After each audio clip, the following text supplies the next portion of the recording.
They do not chase wealth. They position themselves where wealth has no choice but to flow toward them. There is a difference. One reeks of desperation. The other smells like inevitability. The truly wealthy do not work for money. They architect situations where money works for them, where it arrives quietly, repeatedly, without announcement. You have been lied to about how fortunes are made. What you see is theater. What you do not see is engineering. Now, before we dive deeper into this journey, I need your help. My ex-girlfriend said I am a failure and can never be successful speaking the truth on YouTube about how the world operates. She said nobody will subscribe to a failure's channel. Please subscribe now. Let's prove her wrong. It will be a shame if what she said happens. Please help this young man gain his confidence back. And please tell me where you are watching from right now. Drop your location in the comments because I would love to know where my amazing viewers are tuning in from and to prove to her that people around the world now watch my channel. The poor advertise their desires. The rich disguise their advantages. When you broadcast hunger, the world smells weakness. When you conceal plenty, the world assumes scarcity. Machiavelli understood this 5 centuries ago when he wrote to princes about maintaining power. His words were not about morality. They were about mathematics. The mathematics of perception. The geometry of influence. And those same laws, whispered in Renaissance corridors where daggers hid in silk, apply today to the making and keeping of money. But you must be willing to see what others refuse to accept. Walk into any room where real wealth congregates, not the rented Lamborghini convention, not the cryptocurrency conference filled with 23-year-olds wearing Rolexes their credit cards bought, but the actual rooms where generational wealth whispers, and you will notice something immediately. Silence. Calm. An almost disturbing lack of performance. These people do not convince you they are rich. They do not need to. Their positioning does the work. Their structures speak. Their systems generate while they sleep. And if you listen closely, beneath the politeness, beneath the charitable foundation names and the modest clothing, you will hear the hum of Machiavellian principles operating with ruthless efficiency. You think wealth is about working hard. That is what they want you to think.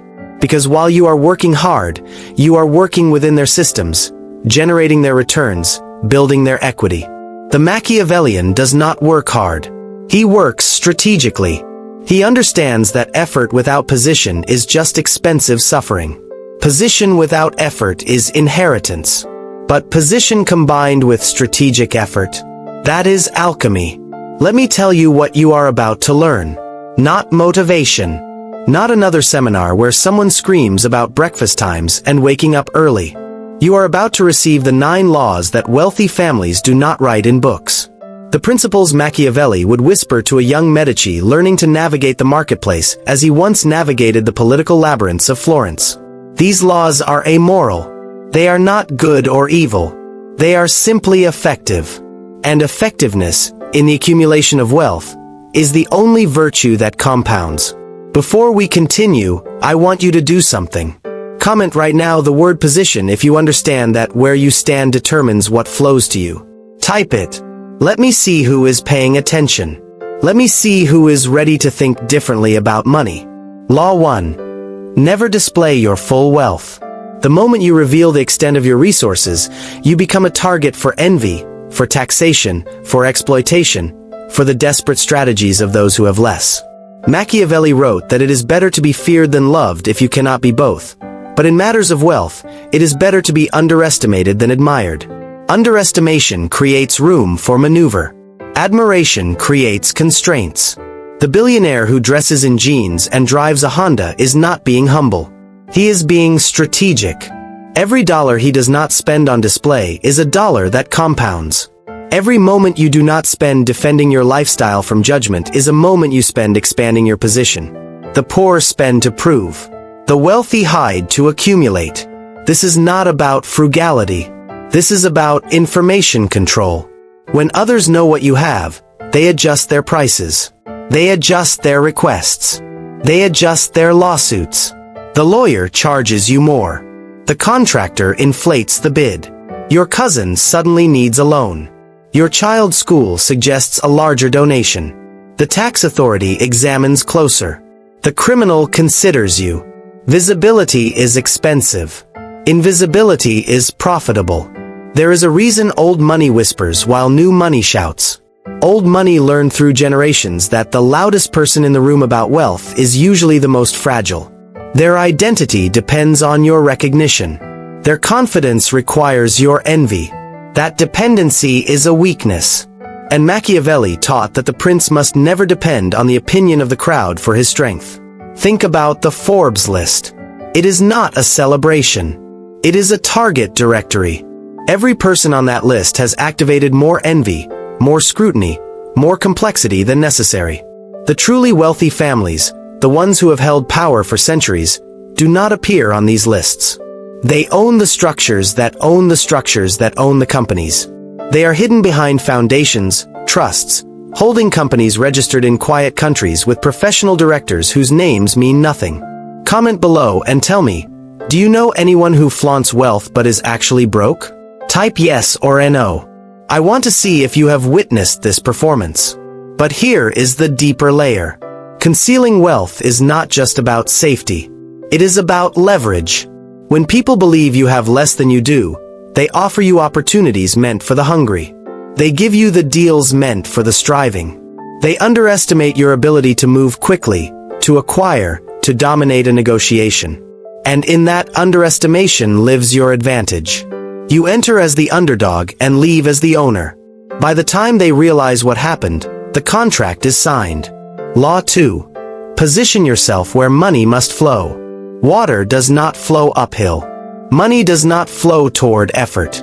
It flows toward position. The Machiavellian does not ask where can I work harder. He asks where is the river of money already flowing, and how do I place myself in its path. This is not about interception. This is about structural advantage. Consider the toll bridge. The man who owns it does not build the roads that bring the traffic. He does not manufacture the cars. He does not decide why people need to cross. He simply positions himself at the inevitable crossing point and collects. Every transaction that must happen, happens through him. The toll is small enough not to divert the traffic, but multiplied by volume it becomes a fortune. This is Machiavellian positioning. You do not create the need. You position at the fulfillment point of needs that already exist and will continue to exist regardless of your effort. Food, shelter, vanity, fear, comfort, status, connection. These rivers have flowed through humanity for millennia. The only question is whether you are swimming in them or damming them strategically to your advantage. The poor ask, what can I sell? The positioned ask, what must people buy, and how can I own a point in that transaction chain? It is the difference between being a consultant selling hours and owning the platform where all consultants in your industry must list themselves to be found. One trades time. The other taxes transactions. Machiavelli observed that the prince who depends on his own arms is stronger than the prince who depends on mercenaries. In wealth terms, the person who owns the system is stronger than the person who works within it. Employment is mercenary work. You are rented. The moment you stop performing, the payment stops. But if you own a fraction of the system, a percentage of the flow, the apartment building, the patent, the distribution channel, the audience, the brand that others need, you are paid whether you perform today or not. Right now, pause and think. Where in your life are you working in a system versus owning a piece of one? Comment the word system if this is landing. Let me know you are still with me. The greatest trick of the wealthy is convincing the masses that income comes from jobs. Income comes from positioning. Jobs are just the lowest form of positioning, the most fragile, the most replaceable. The Machiavellian builds positions that are difficult to replicate, expensive to replace, and necessary to those who have more resources than him. He becomes the hinge, the gate, the narrow pass that value must travel through. Law 3. Let others work your will without knowing it. Machiavelli wrote extensively about the use of intermediaries, about maintaining power while others bear the appearance of authority. In wealth, this translates perfectly.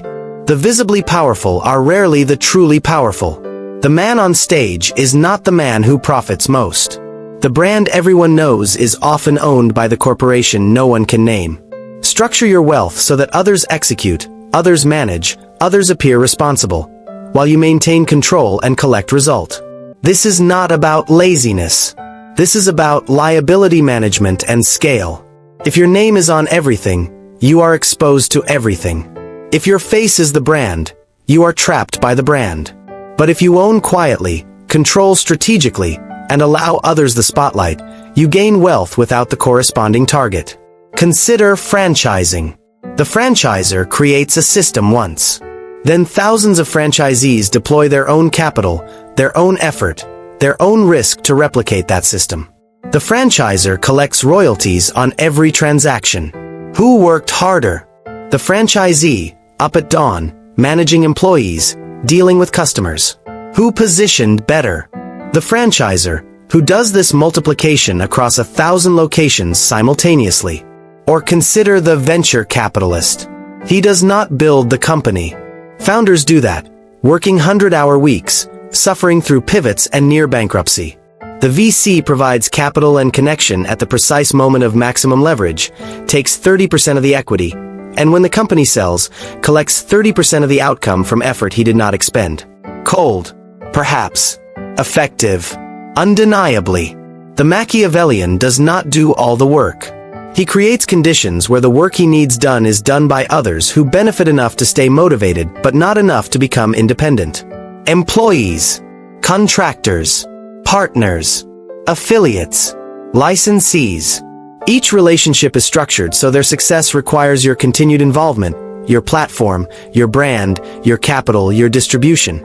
Type the word leverage in the comments if you understand that 1 hour of your strategy should activate 1,000 hours of others' execution. This law disturbs people because it sounds exploitative. But examine it honestly. Every wealthy structure operates this way. Apple does not manufacture iPhones. Foxconn does. Apple designs, brands, and captures margin. Amazon does not store and ship most of its products anymore. Third-party sellers do, and Amazon taxes every transaction. Netflix does not create all its content. Production companies do. Netflix provides the platform and keeps the customer relationship. You are not avoiding work. You are avoiding low-leverage work. You are ensuring that your judgment, your strategic decisions, your systems design is what you contribute, and that contribution is multiplied by others' execution. One of you, thousands of them, all working your will, most without ever thinking of it in those terms. Law 4. Money loves silence. The deal announced before it closes often does not close. The fortune discussed is the fortune investigated. Silence is not secrecy for secrecy's sake. Silence is operational security. Every word you speak about your financial movements creates friction. Someone wants in. Someone wants to block it. Someone wants to tax it. Someone wants to copy it. Someone wants to sue claiming it was their idea. Machiavelli counseled that the prince should be a great pretender and concealer. In wealth, this means you move in silence. You acquire the land before announcing the development. You accumulate the shares before launching the takeover bid. You build the product in stealth before the competition knows what category you are entering.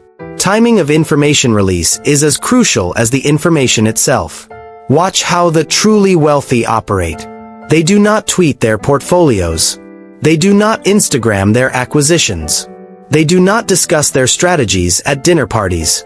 And when they do speak about money, it is often misdirection. They complain about taxes while their accountants have structured everything to minimize them. They plead poverty while their trusts distribute. They claim the investment did poorly while the offshore entity that actually holds it flourished. This is not dishonesty in the moral sense. This is information asymmetry in the strategic sense.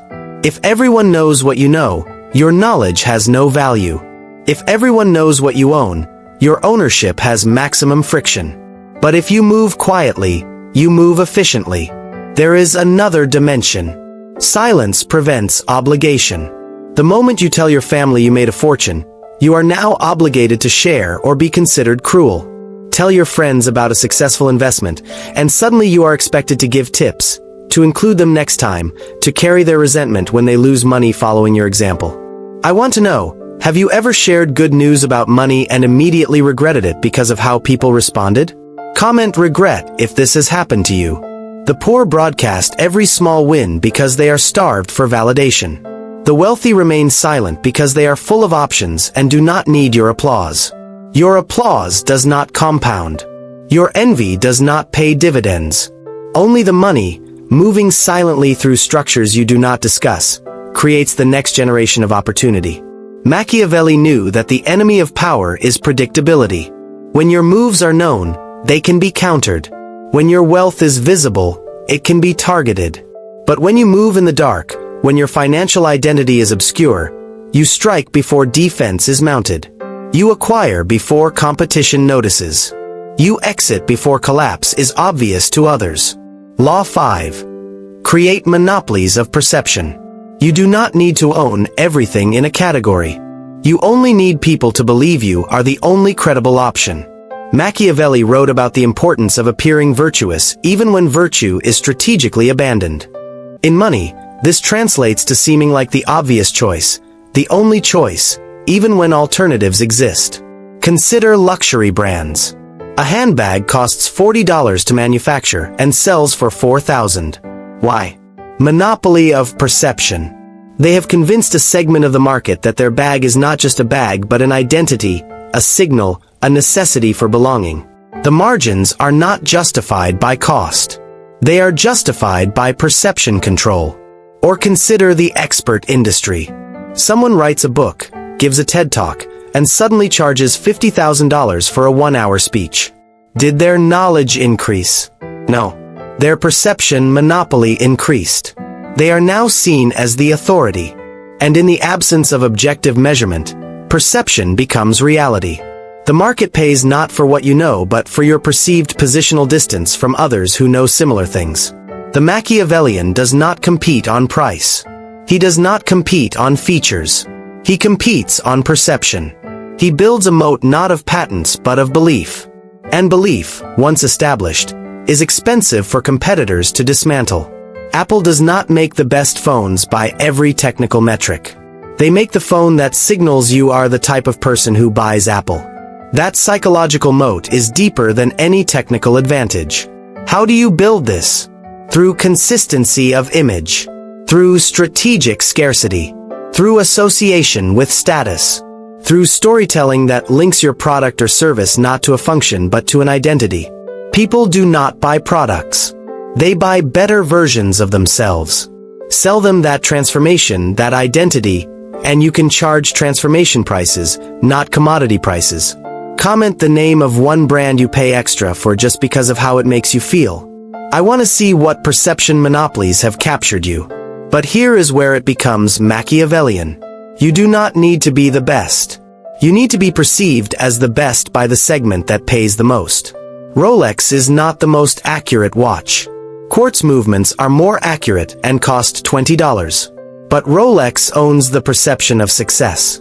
So successful people buy Rolex, which reinforces the perception, which causes more successful people to buy, which deepens the moat. You can apply this at any level. In your local market, become known as the person for a specific transformation. Not a good option. The option. This requires focus. The riches are in the niches, as they say, because a monopoly of a small space is more profitable than being one of many in a large space. Law 6. Never appear too hungry. Desperation repels resources. Abundance attracts them. This is a cruel paradox because those who need money most often signal that need in ways that ensure they do not receive it. Machiavelli observed that beggars are despised and that the prince must always appear self-sufficient even when he is not. In negotiation, the person who needs the deal least wins the deal. The seller who must sell this month accepts the low offer. The seller who can wait gets the premium. The employee who desperately needs the job accepts poor terms. The candidate who is choosing between offers commands salary and benefits. This is why the wealthy often get things for free while the poor pay full price. The wealthy do not need it, so vendors offer it hoping for association, for referral, for the status of serving them. The poor need it desperately, so they are charged maximum because their need is visible. How do you implement this when you are not yet wealthy? You disguise your position. You create the appearance of options even when options are limited. You never accept the first offer immediately, even if it is good, because immediate acceptance signals desperation. You walk away from deals that smell wrong, even when you want them, because your willingness to walk establishes that you have other paths. The Machiavellian builds what I call expensive patience. He structures his life so that he is not forced to accept bad deals due to time pressure. This might mean maintaining lower expenses so his savings last longer. It might mean having multiple small income streams so no single client has total leverage. It might mean starting the next negotiation before the current deal ends so he is never without options. Comment patience if you have ever walked away from money because the terms were disrespectful, even though you needed it. There is a deeper element. Hunger, when visible, invites exploitation. The landlord raises rent on the desperate tenant. The employer reduces salary for the desperate candidate. The investor offers terrible terms to the desperate founder.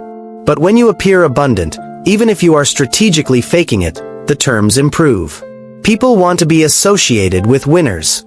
They offer better deals to those who seem not to need them. This is not about arrogance. This is about information control. You control what others know about your timeline, your alternatives, your desperation level. In poker, you do not show your hand. In wealth, you do not show your need. Law 7. Own problems, not solutions. This will sound backward, but listen closely. Solutions are competitive. Anyone can offer a solution. But if you own the problem, if you control the channel through which the problem is experienced, you can tax every solution provider. Machiavelli would recognize this immediately. The prince who controls the city gates does not need to control what is sold in the market. Every merchant who wants access must pay the toll. In modern terms, if you own the platform, the marketplace, the audience, the distribution, you do not need to create the best product. You collect from everyone who wants access to what you control. Amazon does not make most of what it sells. It owns the customers, the search rankings, the logistics infrastructure. So every brand that wants to reach those customers pays Amazon through fees, advertising, logistics charges. Apple does not create most of the apps. It owns the App Store, the iOS users, the payment rails. So every developer pays 30%. You see this in media. The newspaper does not create all the news. It owns the readership. So advertisers pay to access that attention. YouTube does not create the videos. It owns the platform and the recommendation algorithm.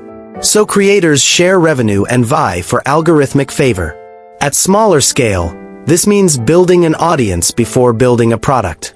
The audience is the problem, or more precisely, the access to the audience is the scarcity. Once you have attention, countless products can be sold to it. But without attention, even the best product dies in silence. It means creating the network or community where transactions happen, then taxing those transactions. It means being the connector, the platform, the marketplace, the curator, rather than the creator. Because creators are many and desperate. Platforms are few and powerful. Type platform if you are starting to see that ownership of the space is more valuable than ownership of the thing. The Machiavellian looks at every industry and asks not what can I make, but what structure can I own that forces others to pay me regardless of what they make. This is why real estate is beloved by the wealthy. The tenant may run any business, successful or not, but the rent is still due. The landlord owns the problem of location, and every solution to that problem pays him. Law 8. Build escape routes before you need them. Machiavelli wrote that the prince should always have a fortress or a means of retreat. In wealth, this means optionality. It means structuring your assets, your income, your skills, your relationships so that you are never trapped in a single scenario. The person with one income source is a slave to it. The employer knows this and exploits it. But the person with 4 income sources, even if each is smaller, has freedom. He can lose one and survive. He can walk away from disrespect. He can take risks because failure is not fatal. This applies to geography. The wealthy often have residency or citizenship in multiple countries. Not because they plan to flee, but because optionality itself is valuable. Different tax regimes, different legal systems, different banking privacy laws. Different asset protection structures. The ability to move if one jurisdiction becomes hostile is worth more than the cost of maintaining those options. It applies to assets. The person whose wealth is entirely in one company stock, even if it is their own company, is fragile. A lawsuit, a market shift, a regulatory change, and the fortune evaporates. But wealth distributed across asset classes, geographies, currencies, structures is resilient. One position may fail, but the system survives. It applies to skills. If your value is entirely dependent on one credential, one industry, one type of work, you are hostage to that domain. But if you have multiple skills, multiple ways to generate value, you are robust against disruption. Have you ever felt trapped because you had no other options? Comment trapped if you have lived this and understand why escape routes matter. The Machiavellian does not wait until the building is burning to look for the exit. He identifies exits during entry. Before taking the job, he builds the side business. Before concentrating in one market, he explores two others. Before committing all capital to one deal, he reserves funds for opportunistic deployment elsewhere. This is not paranoia. This is architecture. You are building a structure that does not depend on everything going right. Most things will go wrong.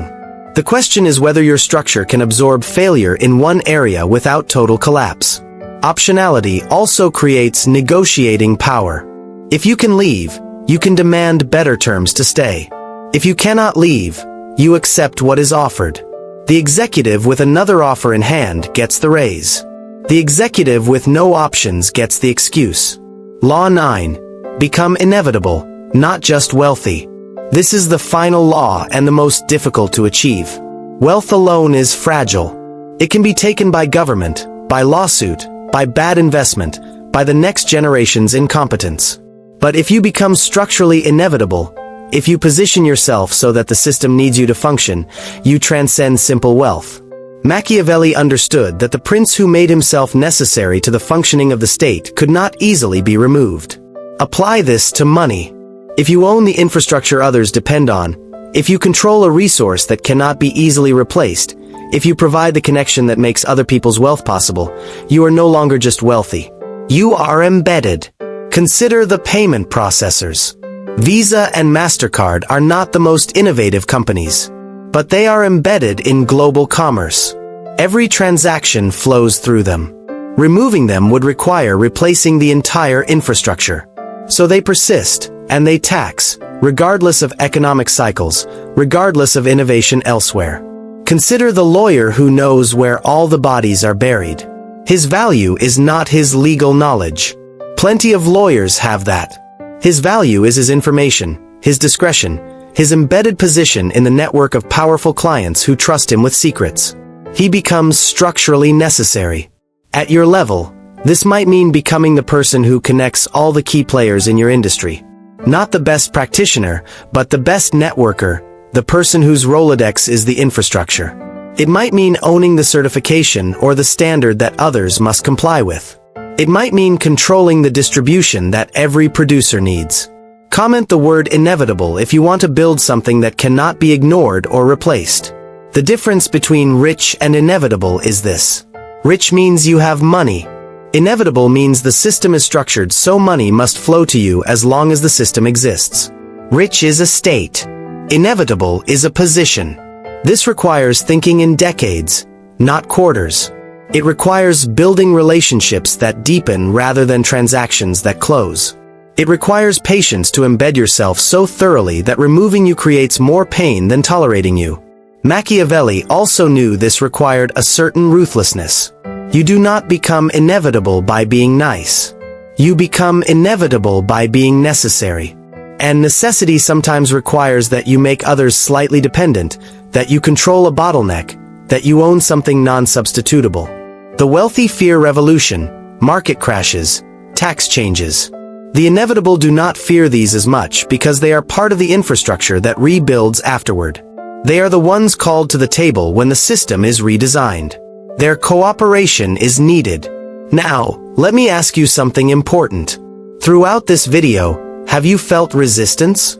Have you felt that small voice saying this is too cold, too calculated, too Machiavellian? Comment resistance if you felt it.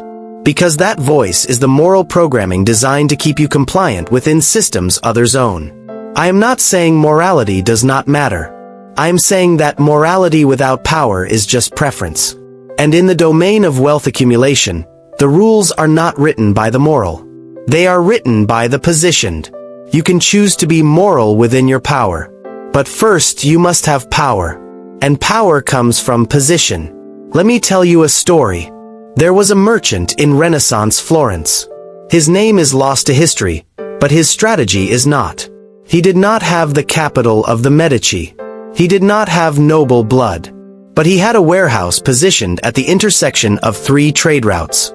Every merchant moving goods from the east to the north, from the south to the west, found that his warehouse was the logical place to store, to consolidate, to wait for favorable market conditions.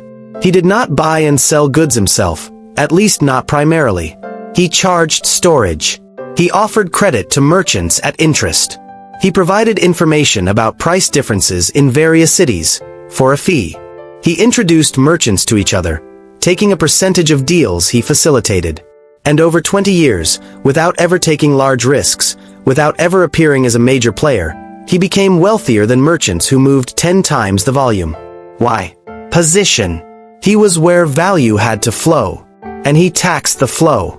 When he died, his sons fought over the warehouse. Within a generation, they sold it, split the money, and the family faded into the middle class. They inherited wealth but not the understanding of position. Wealth without principle evaporates. I am giving you principles, not motivation, not hype. Principles that compound across time if you apply them with discipline. Some of you are thinking this sounds manipulative. Let me reframe it. Is the bridge manipulative for charging a toll? Is the landlord manipulative for charging rent? Is the platform manipulative for taking a percentage? Or are they simply positioned at a point of value exchange and claiming their share? You have been taught that making money should be hard, that it should require suffering, that ease in wealth is somehow immoral. This is programming from those who benefit from your labor. They want you to work hard within their structures, to feel virtuous about your exhaustion, to never question why your hard work makes them wealthy.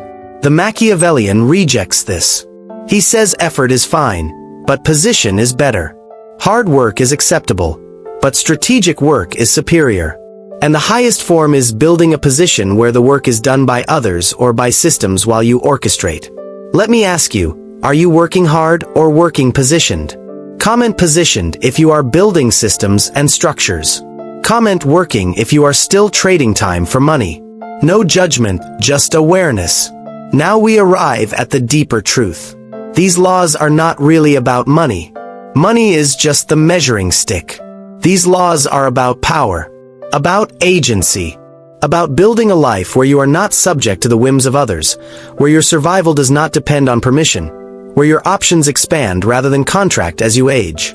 Machiavelli wrote The Prince not because he loved tyranny but because he loved Florence and wanted it to be strong in a world of wolves. These laws are not about becoming cruel. They are about becoming strong in a world that devours the weak financially. If you are kind but poor, your kindness has limited range. You can be kind to those immediately around you, but you cannot fund the scholarship, build the clinic, support the artist, protect the vulnerable at scale. But if you are positioned and wealthy, your kindness has leverage. You can change systems, not just help individuals. So the question is not whether to pursue wealth. The question is whether to pursue it effectively or to waste decades on strategies that feel virtuous but produce nothing. Let me give you the meta pattern beneath all 9 laws. Every law is about information asymmetry and structural advantage. You know what others do not. You are positioned where others are not. You control what others need. You appear as what benefits you, not as what you are. This is not dishonesty. This is strategy. The general does not tell the enemy his troop movements. The negotiator does not reveal his bottom line. The investor does not announce his thesis before accumulating position. And the wealth builder does not operate transparently because transparency is a tax on efficiency. You might be wondering, is there anyone who actually does this? Yes. Every major fortune you can name was built on some combination of these laws. They may not describe it this way. They may use softer language in their biographies. But examine the structure of how they actually accumulated, and you will find these patterns. Rockefeller positioned himself at the refining bottleneck of oil and taxed the entire industry. Carnegie owned the steel mills when steel was the infrastructure of civilization. Bezos built the platform that owns the customer relationship for all commerce. Zuckerberg owns the social graph, the network of human connection, and taxes attention. At smaller scales, the same laws apply. The contractor who controls the permits and the inspector relationships gets the projects. The agent who represents both sides of the deal collects 2 commissions. The consultant who gets hired by the board to evaluate a decision steers the decision and then gets hired to implement it. This is the game. You can be offended by it, or you can play it. But you cannot change it by refusing to acknowledge it. Comment the word awake if you are starting to see the game clearly for the first time. Let me tell you what happens next. Some of you will close this video and return to exactly what you were doing, which is trading time for money in someone else's system, hoping that loyalty or hard work will be rewarded. It will not. Not at the level you imagine. You will be comfortable, perhaps, but not free. Some of you will try to apply these laws partially, half-heartedly, hoping to get results without fully committing to the mindset shift required. You will fail because position requires commitment. You cannot build a moat while keeping one foot on the shore. But a few of you, maybe only a handful watching this, will recognize that this is not information but permission. Permission to think strategically. Permission to build structures instead of just working hard. Permission to prioritize position over performance. And you will begin, quietly, to reorient your life around these principles. You will stop broadcasting your moves. You will start analyzing where money flows in your industry and how to position at those junctions. You will build leverage through systems and people. You will create perception monopolies in your niche. You will disguise desperation and project abundance. You will own platforms, not just contribute to them. You will build optionality before crisis forces it. And over years, you will become difficult to dislodge, expensive to ignore, and inevitable within your domain. That is the path. It is not fast. Machiavelli himself died in relative poverty. His genius recognized only after death. But his ideas survived because they were true, not because they were comforting. And truth, in the domain of power and wealth, is what works regardless of whether it should. I want to ask you a final question before we close. What is one position you could build in the next 12 months that would allow money to flow to you with less direct effort? Think about it. Comment your idea. Let me see your strategic thinking. And maybe your comment will spark an idea in someone else. The Machiavellian does not hoard knowledge.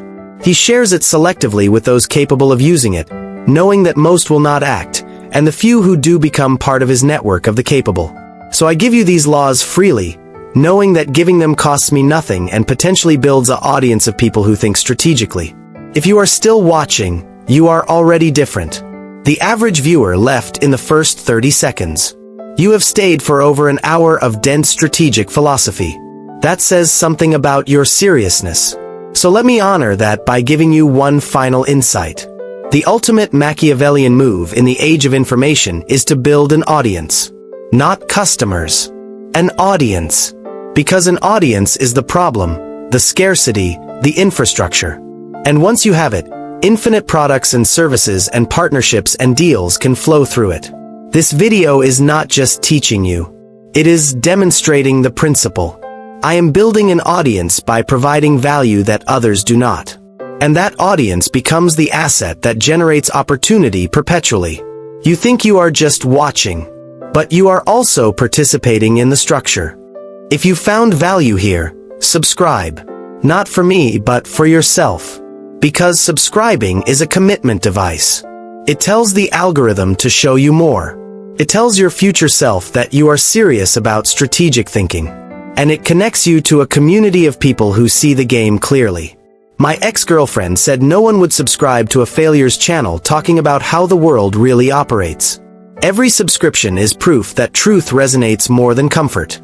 So subscribe now, And comment where you are watching from. Let me see the global reach of people ready to think differently about wealth and power. Remember, the masses are not blind because they cannot see. They are blind because seeing would require them to admit they have been playing the wrong game. You do not have that problem anymore. You see the game. The question is whether you will play it. Machiavelli wrote that the prince must be both lion and fox. The lion to frighten wolves. The fox to recognize traps.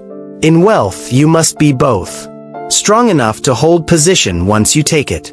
Clever enough to take position without alerting those who would oppose you. These 9 laws are your fox-like strategies. Build them quietly. Implement them consistently.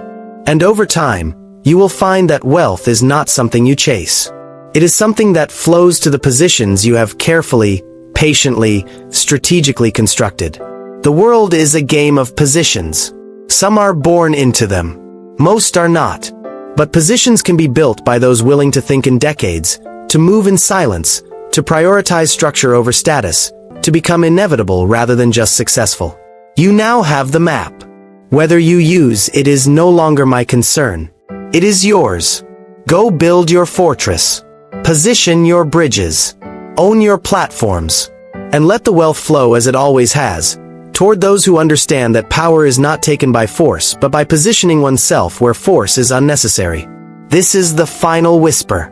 The only thing more expensive than learning these laws is refusing to learn them and spending your life enriching those who did.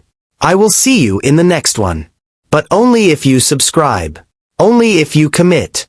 Only if you are serious about seeing the world as it is, not as you wish it were. Now go. And remember, silence is golden. Position is platinum. And inevitability is priceless.